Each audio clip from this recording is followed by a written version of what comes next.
Howdy, this is Berna Hascakir. I'm affiliated with A&M, and I am the director of heavy oil shales, oil sands, carbonate analysis, and recovery methods group at Texas A&M. And I would like to talk in this presentation research objective. So, as this research group, we are mainly dealing with heavy oils. That's why the recovery methods we are selecting mainly, we are working on mainly thermal enhanced oil recovery processes. As you can see, most of the thermal enhanced oil recovery processes are our research objective.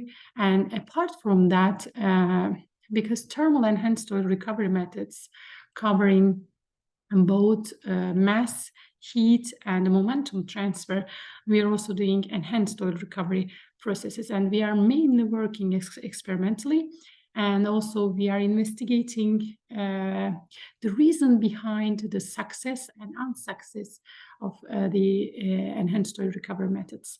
And while we are doing this, because I'm both environmental engineer and petroleum engineer, we are trying to find the best recipe to recover those resources in an environmentally friendly manner. And our power is coming from our interdisciplinary vision. My research team is formed with different backgrounds, and this is, I believe, empowering our vision. And in our research team, we are dealing with application type of research, like we are mimicking most of the thermal enhanced oil recovery and enhanced oil recovery processes in the laboratory scale. And also we are investigating the success or unsuccessful processes towards the fundamental research. So when you look at the application type of research, it is mainly engineering actually, those experiments are really difficult to conduct, time consuming.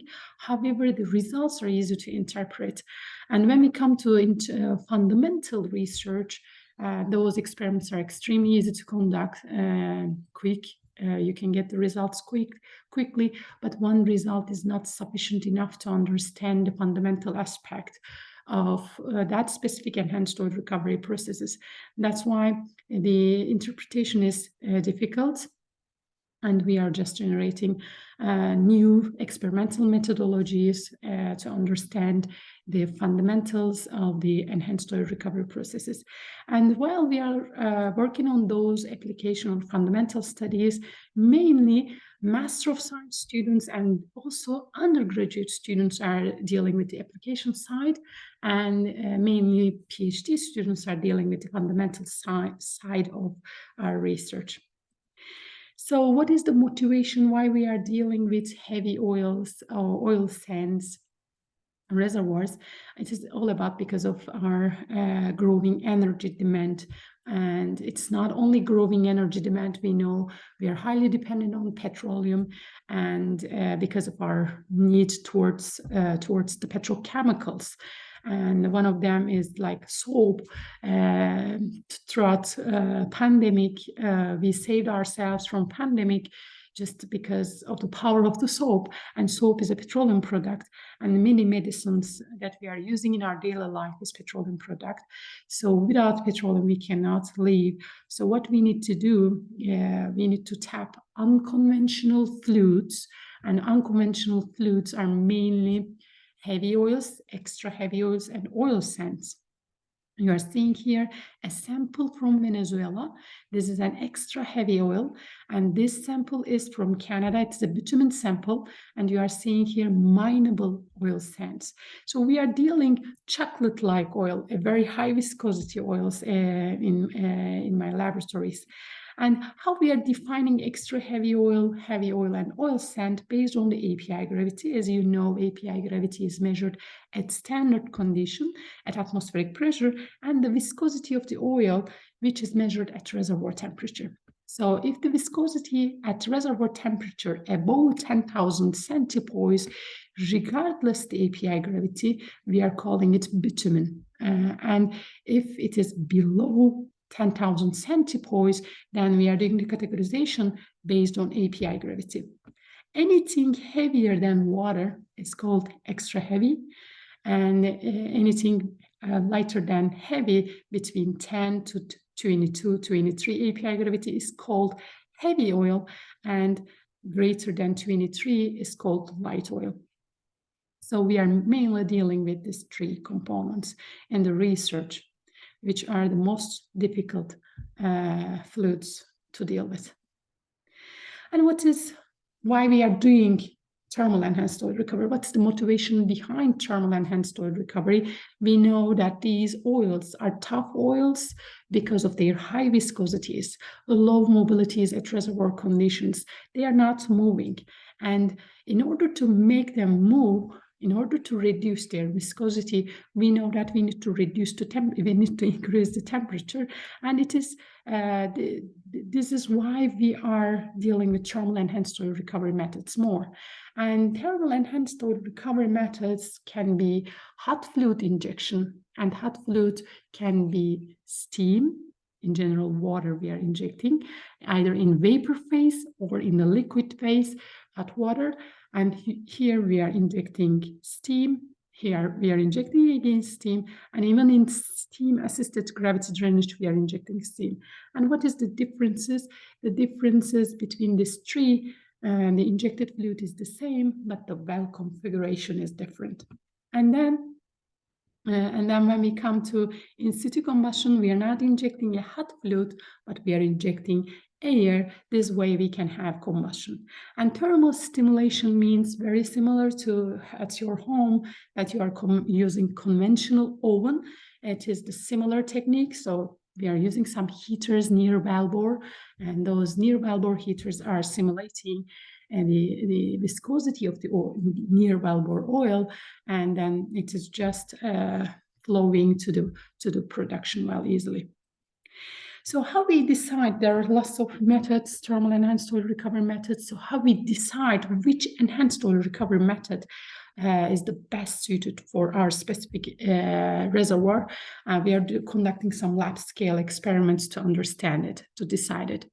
And my laboratory is called Rainy Thermal Recovery Laboratory, and it is fully equipped to conduct every single thermal enhanced oil recovery experiment, from hot fluid injection to any thermal stimulation, electrical and even electromagnetic heating. So we are sending electromagnetic waves under the ground to recover the oil, and we can mimic electromagnetic wave potential in my laboratory also. And if we are injecting a fluid, and if we are calling it flooding, then it can be air flooding, which in other words, fire flooding or in situ combustion.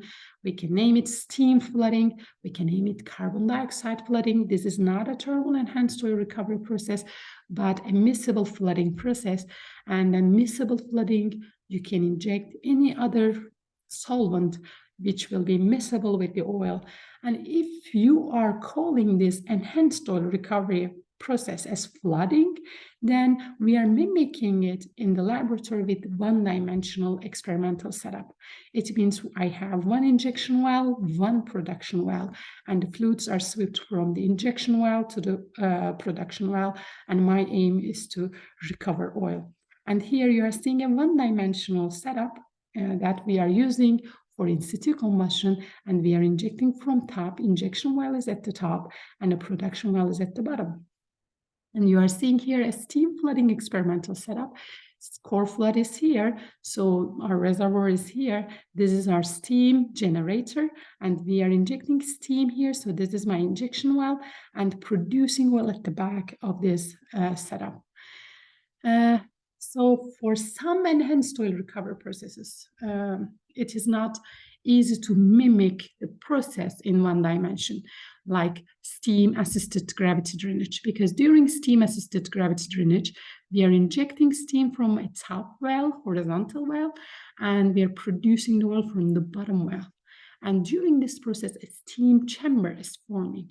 So in order to visualize steam chamber, we need to have a two-dimensional setup. So in our laboratory, how we are mimicking it to be two concentric cylinders. So when you cut this setup and open it, it is exactly two-dimensional, and it has an injection and a production well like here.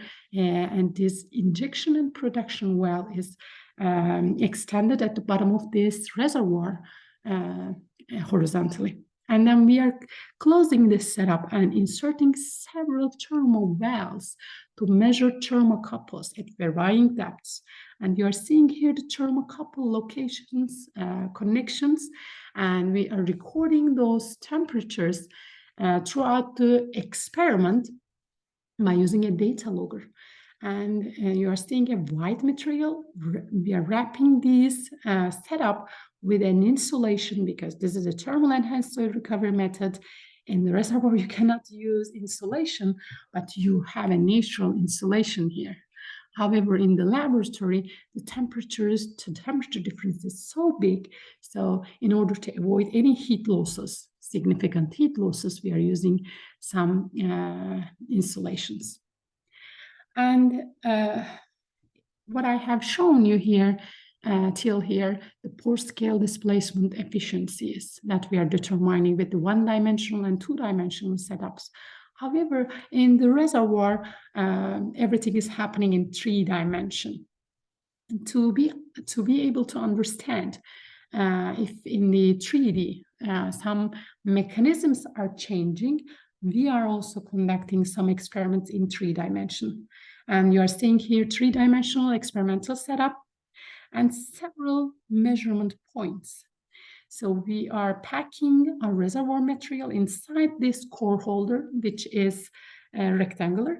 And then we are able to insert any thermal valves here or any pressure tap here.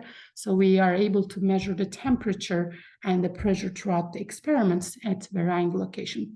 And in this configuration, we are able to also understand the impact of well location and well configuration. So for the injection well, we can use this point, we can have 2 injection points, we can have 1 horizontal production line, we can have 1 horizontal injection line. So we can test different variations by using this setup. And what you are seeing here is the isolation material wrapped around this 3D setup, and you are seeing here thermocouple cables coming out, and this way we are measuring the temperatures at varying locations. So these are all about my research group, and if you are interested in more, what you can do, you can just click on our website, and you can go under the research capabilities, and you can see other type of research that we are doing in my research group. Thanks a lot for your attention, and if you have any question, please do not hesitate to ask. Thank you.